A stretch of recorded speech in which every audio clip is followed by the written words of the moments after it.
मेरे दोस्तों, आप सभी के दिमाग के अंदर एक सवाल जरूर आया होगा, आखिर कोर्ट एलिमनी कैसे डिसाइड करता है, मेंटेनेंस कैसे डिसाइड करता है, इंटीरिम मेंटेनेंस और परमानेंट मेंटेनेंस। जी हाँ, तो आज हम इस वीडियो में डिटेल में चर्चा करेंगे आखिर court, family court, magistrate court कैसे भैया एलिमनी डिसाइड करता है पत्नी का और मेंटेनेंस डिसाइड करता है। तो बने रहे मेरे साथ इस वीडियो में। मैं हूं वीरेंद्र चौहान फ्रॉम शौर्य सॉल्यूशन।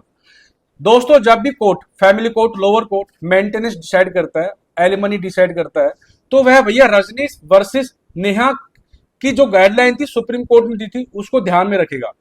जी हाँ, पहले इसकी कुछ गाइडलाइन नहीं थी। जैसे ही रजनीश वर्सेस नेहा की गाइडलाइन आई तो उसमें कुछ फैक्टर दिए हैं दोस्तों। मेंटेनेंस और एलिमनी का फिक्स अमाउंट डिसाइड नहीं है, लेकिन यह केस टू केस वेरी करता है। लेकिन सुप्रीम कोर्ट ने रजनीश वर्सेस नेहा के केस में हमें समझाने की कोशिश की कि आखिर कोर्ट कैसे मेंटेनेंस डिसाइड करेगा, कैसे एलिमनी डिसाइड करेगा।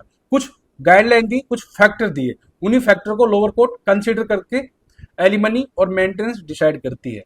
तो आज हम फर्स्ट पॉइंट की बात करते हैं। जो हस्बैंड वाइफ है, दोनों पार्टी का फाइनेंशियल और सोशल स्टेटस देखा जाएगा। जी हाँ, वो कितने फाइनेंशियल स्टेबल है, उनका living of the standard, social status कैसा है, फर्स्ट पॉइंट में यह देखा जाएगा। सेकंड पॉइंट में देखा जाएगा reasonable need of wife and children. जी हाँ, उनकी जो वाइफ है और जो बच्चा है उनकी बेसिक नीड, जरूरत ध्यान में रखकर मेंटेनेंस और एलिमनी डिसाइड की जाती है। ऐसा नहीं होता कि भैया वाइफ कहेगी मुझे तो भैया 50 लाख रुपए चाहिए, मुझे तो 2 लाख रुपए पर मंथ मेंटेनेंस चाहिए, ऐसा तो नहीं होता ना। तो उनकी बेसिक नीड को ध्यान में रखते हुए मेंटेनेंस और एलिमनी डिसाइड की जाती है। अब पत्नी कहेगी मुझे तो ब्रांडेड साड़ी पहननी है, मुझे तो ब्रांडेड टॉप जींस पहनने हैं, मुझे तो उतना पैसा चाहिए, ऐसा कोर्ट तो अलाउ करेगी भी नहीं। अब तीसरे पॉइंट की बात करते हैं। दोनों पार्टी हस्बैंड वाइफ की भैया एजुकेशन क्वालिफिकेशन एंड एम्प्लॉयमेंट देखा जाएगा कि वह अर्न कर रही है वाइफ या नहीं कर रही, हस्बैंड अर्न कर रहा है नहीं कर रहा, और उन दोनों की एजुकेशन क्या है, डिग्रियां कौन कौन सी उन्होंने ली हुई है। तो ये चीजें भी कंसीडर की जाती है। अब बात करते हैं फोर्थ पॉइंट की। देखो, हस्बैंड और वाइफ दोनों का ना भैया असेट्स देखे जाते हैं, प्रॉपर्टी देखी जाती है, इनकम देखी जाती है। ठीक है, उनके पास खुद की प्रॉपर्टी कितनी है, कितना एसेट्स है उनके पास, तो ये चीजें भी कंसीडर होती है। अब पांचवें पॉइंट की बात करते हैं, living of the maintained standard in matrimonial house. Husband अपनी वाइफ को जिस प्रकार से मेंटेन कर रहा था तो उसी को ध्यान में रखते हुए बीवी के फेवर में मेंटेनेंस और एलिमनी डिसाइड की जाती है।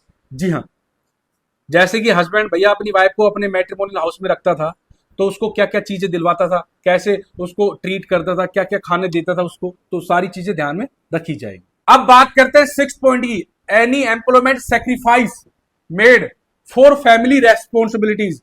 अगर वाइफ ने भैया परिवार की जिम्मेदारी के लिए, परिवार को संभालने के लिए उसने कोई नौकरी छोड़ी हो, ठीक है, वह पहले जॉब करती थी लेकिन परिवार के लिए, परिवार की जिम्मेदारी संभालने के लिए उसने कोई जॉब छोड़ दी, जॉब से रिजाइन दे दिया, तो उसको भी ध्यान में रखा जाएगा जब मेंटेनेंस और एलिमनी डिसाइड होगी। उसको एडवांटेज मिलेगा पत्नी को कि भैया पत्नी ने परिवार की जिम्मेदारी के लिए, परिवार की रेस्पॉन्सिबिलिटीज के लिए उसने अपनी जॉब छोड़ दी थी भैया, तो उसको भी ध्यान में रखा जाएगा जब मेंटेनेंस और एलिमनी डिसाइड की जाएगी कोर्ट के द्वारा।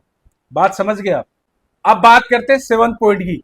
भैया वाइफ ने कोई भी केस फाइल किया है या हस्बैंड ने कोई भी केस फाइल किया तो उसको भी ध्यान में रखा जाएगा। उसकी जो लिटिगेशन की जो कॉस्ट है ना, वो भी दिलवाई जाएगी वाइफ को, अगर वाइफ अर्निंग नहीं है तो। जी हाँ, अगर वाइफ अर्निंग है तो उसके लिए अलग टर्म कंडीशंस होती है। मेरे दोस्तों, अब बात करते हैं 8 पॉइंट की, financial capabilities of husband, his income and maintenance obligation and liabilities.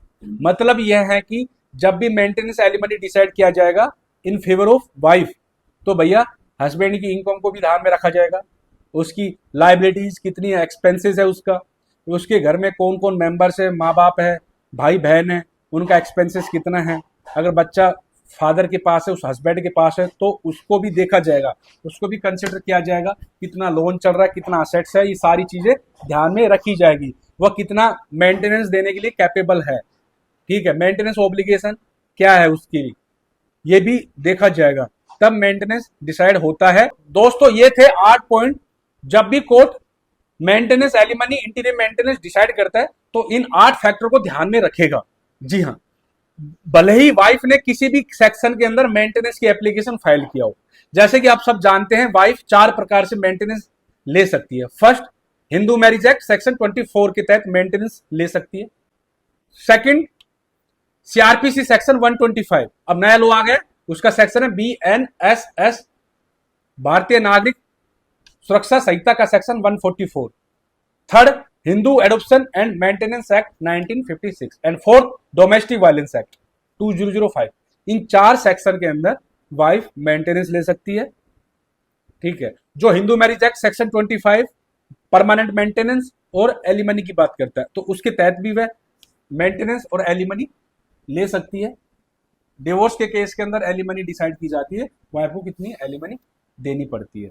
तो दोस्तों कुल मिलाकर कहने का मतलब है, दोनों पार्टी के एसेट्स, इनकम, लायबिलिटीज, स्टेटस देखा जाता है। Living of the standard matrimonial house में हस्बैंड अपनी वाइफ को कैसे मेंटेन करता था, ये भी सारी चीजें देखी जाती है। हस्बैंड पर कितना लोन है, कितनी इनकम है, बेरोजगार है या नहीं है, या बिजनेस करता है, हस्बैंड की क्या लायबिलिटीज है, क्या रेस्पॉन्सिबिलिटीज है, कितना एक्सपेंसेस है, इनको ध्यान में रखा जाएगा। भैया बच्चा कौन से स्कूल में पढ़ रहा है, उसकी बेसिक नीड क्या है, कौन सा खाना खाता है, किस प्रकार से उसको ट्रीट किया जाता था जब हस्बैंड के पास बच्चा था, जब वाइफ रहती थी, इन चीजों को ध्यान में रखा जाएगा।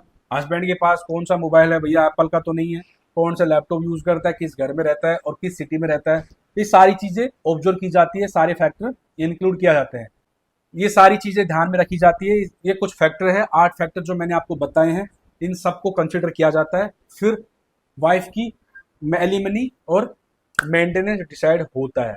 जी हाँ, हिंदू मैरिज एक्ट सेक्शन 24 के अंदर हस्बैंड भी मेंटेनेंस फाइल कर सकता है। अगर हस्बैंड अनेबल टू मेंटेन है तो वह भी अपनी पत्नी से मेंटेनेंस ले सकता है। जब भी पति को मेंटेनेंस दिलवाया जाएगा तब भी ये चीजें ऑब्जर्व की जाएगी, इन फैक्टरों को कंसिडर किया जाएगा। तो दोस्तों वीडियो कैसी लगी, अगर अच्छी लगी तो लाइक कर दे, शेयर कर दे, सब्सक्राइब कर दे। मैं आपके लिए बहुत ही जबरदस्त वीडियो लेकर आ रहा हूँ। थैंक यू, फिर मिलते हैं नेक्स्ट वीडियो में।